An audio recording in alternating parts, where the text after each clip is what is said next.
into the same ring. Well, did you hear some of the things in the gift basket?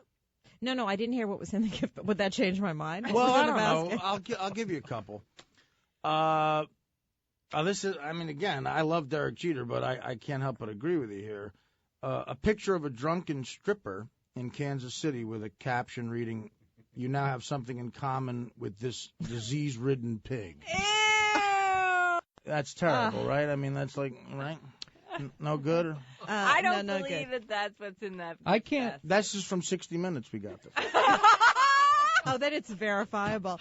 Okay. What makes me angry is watching how men are portrayed, and this is at the core of my anger today, yes. and has been for 20 years.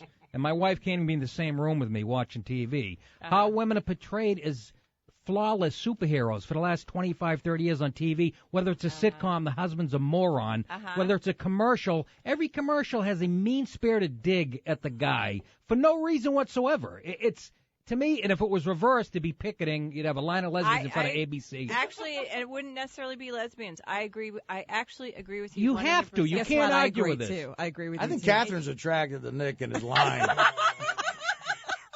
That's what happens. You see, you're good looking. I made a good You don't point. get real. No, you good made a looking good people don't get real answers. They don't. No, They don't.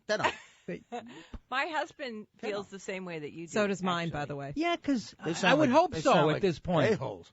And this isn't a late trend. I had this on my first CD 15 years ago. I talked about this, and it's got progressively worse. Yeah. I see a commercial that's 30 seconds long, and it opens with a shot at a guy. Yeah. I saw a Dunkin' Donuts thing. He said, if there's mint to this, does this make me cool too? And they go, no. And that's the commercial. I'll give you another point of view. Yeah. I happen to like Lifetime. I hear what you're saying. I think You like Lifetime? Yeah, I like it a lot. Why? I'm going to tell you why. All right. I think from your point of view, you're looking at it basically what it is. But if you're a woman like me who was brought up in the 50s and the 60s, we really had no role models. Men were doing terrible things to women. I'm like sorry, what? They were. Well, you name it. It Like was what? Giving them a home and a kitchen Taking to it cook out in? to dinner? What? Taking away their power, not allowing them to have any money, not allowing them to work, beating them Okay, up. okay. And not, I mean, All right. Ask Ivanka Trump. I could go on All right. and on. But, Okay. So I have to pay for the sins of jerk-offs from the 50s? Yeah, I have to be insulted every Sunday? You don't have to watch it. I do. I watch.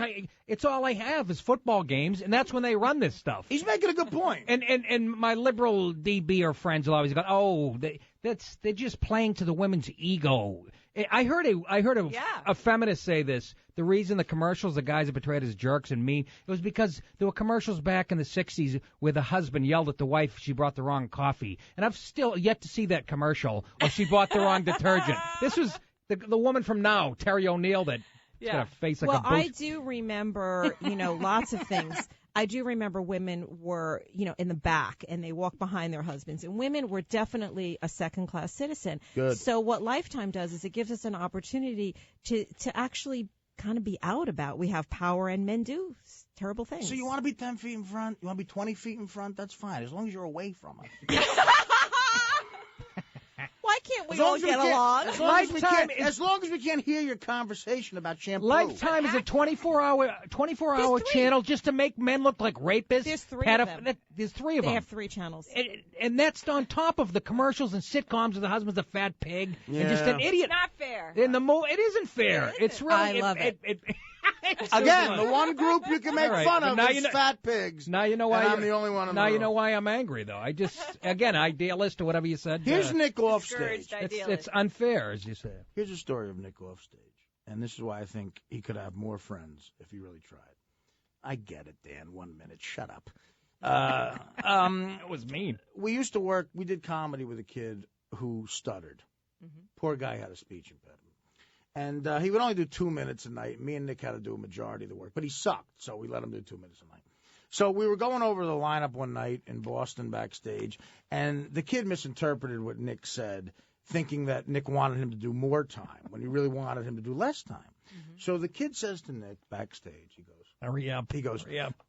So what you're saying, Nick, is you want me to do 20 more minutes? And then there's a pause, and Nick went, no, dummy. That's me in a nutshell. What do you think? I mean, is that mean or no?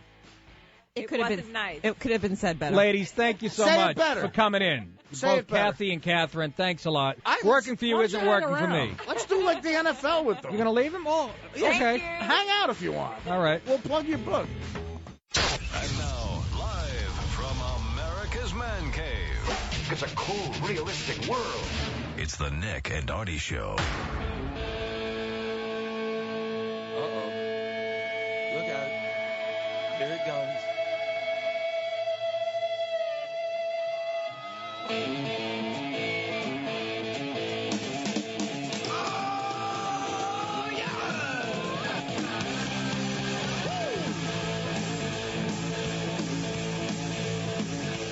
Yeah.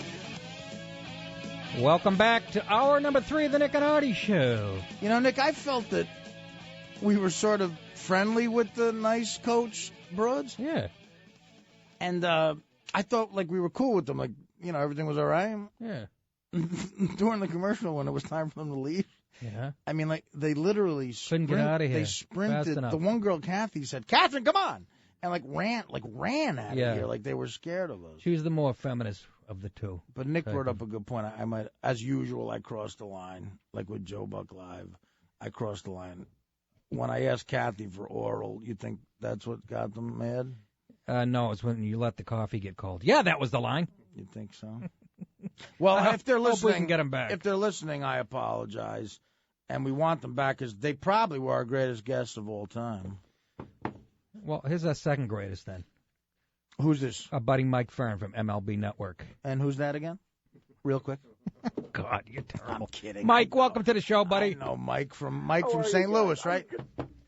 Artie, did you ask nicely for oral? Because I think if you Yes. had done that, I mean, maybe with the nice coaches in, that maybe He it said- would have showed that you learned something. He Mike. said, please. Mike, not only did I ask nicely, I already had the C note out of my wallet. You know what you needed? That's what you needed. Autograph. Yeah, exactly. We gave him gift baskets. Hey, Farron, I Googled you. Don't tell me you never went to a whore.